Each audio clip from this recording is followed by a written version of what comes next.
now I would invite the other chairperson like Dr. Wander or Dr. Sahani to introduce the next speakers.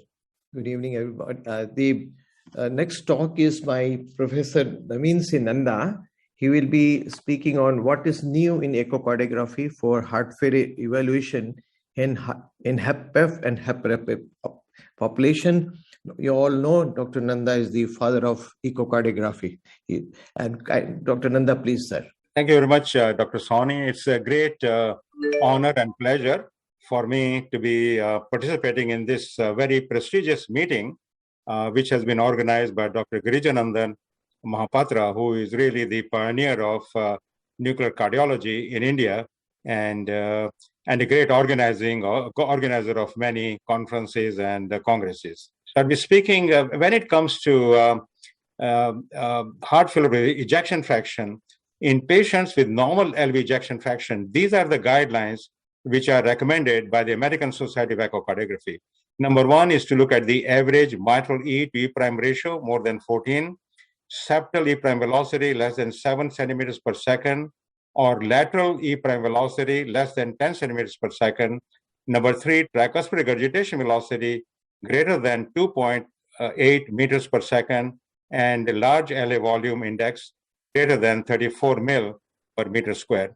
If more than 50% of these are positive, in other words, 3 out of 4 are positive, then you can diagnose the patient having diastolic dysfunction and diastolic heart failure.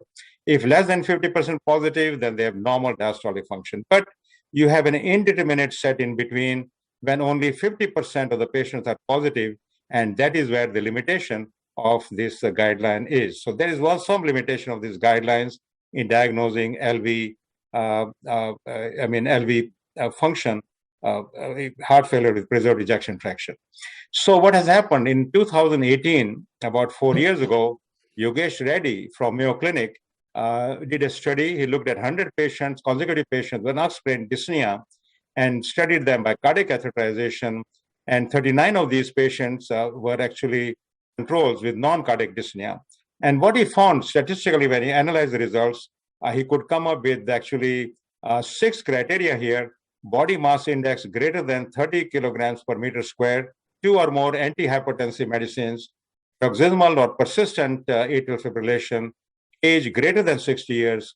These are some of the clinical findings, and he added 2 echocardiographic findings: Doppler echocardiographic estimated pulmonary artery systolic pressure greater than 35 millimeters of mercury, and Doppler echocardiographic mitral E prime ratio greater than 9. And if a patient had 6 or more of these points positive, and here the points given to various criteria here, if there are 6 or more points, then the chances of that patient having heart failure with preserved ejection fraction was over 90%. So this was something which had just come in 4 years ago, and there was an editorial saying, at last, a properly validated diagnostic algorithm for heart failure with preserved ejection fraction. But there were some criticism for this study. First of all, some issues remained unaddressed. Distinct clinical phenotypes predisposing to heart failure with ejection fraction, like obesity, diabetes, and chronic kidney disease, were not addressed. Also, biomarker profile was not actually addressed in this criteria. Ultimately, it came up in his response that this score should be used for unexplained dyspnea in the absence of other causes of heart failure, for example, constricted pericarditis, cardiac amyloid, valvular heart disease, etc. Then actually next year, in 2019, Fiske et al. Came with their own criteria, and this was a consensus recommendation from the Heart Failure Association of the European Society of Cardiology. And what they did was, so they actually went on these criteria. They had 4 nodes here: functional, morphological, biomarker in sinus rhythm, and biomarker in atrial fibrillation. So in the functional, they looked actually all these same echocardiographic criteria that we use with the American Society of Echocardiography guidelines, like septal lateral wall velocity, average E to E prime velocity, as well as the tricuspid regurgitation velocity. And then they also added global longitudinal strain less than 16%. So that was one other addition to the echocardiographic criteria. The morphological were the same, looking at large left atrium, as well as left ventricular mass index, as well as relative wall thickness were also used. And the biomarkers are given here actually.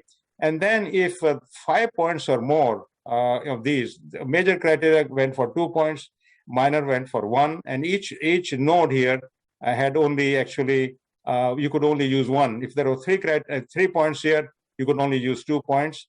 And then if you find that any patient had 5 points or more, then you could really diagnose that patient as having heart failure with preserved ejection fraction. If they're 2 for 4 points, then they recommended diastolic stress testing, echocardiography.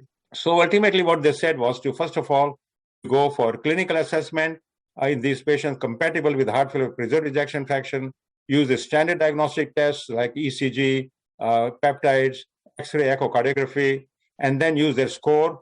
If it was high, then you have high heart failure with preserved ejection fraction. If it was low, then that's a non-cardiac dyspnea. And then if it was intermediate, then you go for diastolic stress testing, echocardiography. And then, of course, ultimately, once you confirm they have high heart failure with preserved ejection fraction, you investigate for specific etiology, for example, amyloidosis. So when it came to stress echo testing, they went for if the average mitral E to E prime velocity was 15 or more, tricuspid regurgitation velocity was 3.4 meters per second or more. If these two criteria were fulfilled, then the patient did have heart failure with preserved ejection fraction. On the other hand, if the criteria were not fulfilled, then you can go for right heart catheterization, invasive hemodynamics. So that is the recommendation they had. Now, the European, very recently, in this month, in February 2022, the European Association of Cardiovascular Imaging have come with their own criteria. Now, they have used practically all echocardiographic criteria alone, not using biomarkers or not using body weight and age, etc. So they found that if you look at the mitral E velocity over A velocity, E to A ratio greater than 2, then you definitely diagnose the patient having elevated filling pressure. It was less than that, normal filling pressure. And then if only 2 criteria, now these are the other criteria, if the mitral E to A was greater than 0.8 but less than 2, then you could go for these criteria, which was, again, mitral E to E prime ratio greater than 14, tricuspid regurgitation velocity greater than 2.8 meters per second, LA volume greater than 34 mils per meter squared. Then 2 or 3 criteria were positive, the patient had elevated filling pressure, and they were 2 or 3 criteria were negative, they're normal filling pressure. Now, what you do if only 2 criteria were available and one was positive and one was negative? Then what they suggested was a new criterion, also echocardiographic criterion, that was looking as LA, left atrial reservoir strain, by using speckle tracking echocardiography. And if that was less than 18%, the patient elevated filling pressure. If it was greater than 18%, patient had normal filling pressure. So they used here, this is the latest criteria, used only echocardiographic criteria, added these LA reservoir strain to that. Now, this is not new. I mean, in 1993, our group and Dr. Ortiz's group from Brazil, we published that if you look at this mitral E to A prime ratio here, for example, a very high E to prime ratio, then actually the survivor was very, very poor. On the other hand, if it was normal, survivor was actually survivor good. And then if there was the atrial component was larger than the initial component, in other words, A wave was greater than E wave, it was somewhere intermediate. So this is not new, but then they have resurrected some of these criteria published almost 30 years ago. When it comes to LA strain, we have a paper which we just published, a review paper. This year actually is 2022, not 2021. And they review, if you look at the review, LA strain, strain or reservoir strain is better than LV strain in diagnosing and predicting outcomes in left ventricular diastolic dysfunction, early stage heart failure. So LA strain may become abnormal even before you get the other criteria for LV diastolic dysfunction. So that was the important thing in terms of this. The other thing which has come up is actual lung ultrasound. When we use an echocardiogram, we avoid the lungs. Lungs are right there when we do an echocardiogram. But now we are saying that also look at the lungs. And if in the lungs, when you lung ultrasound, if you have B lines, that tells you that there is water in the lungs. That means there is pulmonary edema. And it is known that almost 60% of the patients with pulmonary edema, clinically you do not hear any RALs, you don't hear any wet sound at all. So you miss pulmonary edema. So the incidence, the prevalence of subpulmonary edema is quite high. And this lung ultrasound can become very, very useful. It's just when you look at the heart, go next door with your probe, and you can actually examine the lungs very clearly here. Not only that, if you look at this from Dr. Picano's work here from Italy, If you go for this movie here, at rest, you can see very few B lines. But when you stress a patient, that means when the pulmonary edema becomes more severe, you can see a large increase in the B lines. And also when you treat the patients, B lines also reduce in severity. So these are the new criteria that have come up is LA systolic strain by speckle tracking echocardiography, as well as usefulness of lung strain. Global longitudinal strain has also attained more greater importance. This very new study published this year, actually probably almost this month or last month, showing that if the strain is low in these patients, then the prognosis is poor. If the strain is high, the prognosis is very, very good. So what we have done actually, so this is a step to show you the LA tracing here. You go for a peak LA strain here, which is diastolic reservoir strain, and that has become very important. So now actually, so we have now quite a few criteria. Some have got echocardiography with other clinical criteria, other findings, some echocardiography with the biomarkers, and other echocardiography, and some of the more recent echocardiography are only looking at echocardiograms, and these are some of the new echocardiographic criteria that I have mentioned. So that's where we are in terms of in diagnosing heart failure with preserved ejection fraction.